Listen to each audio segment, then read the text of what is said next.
Assalamualaikum warahmatullahi wabarakatuh.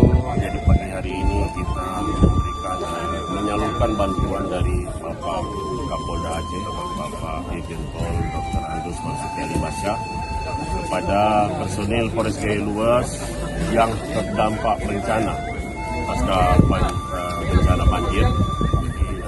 Perhatian pimpinan dalam Bapak Kapolda diberikan kepada personil Polres Gaya Luas yang terdampak bencana sejumlah 13 orang. Terima kasih.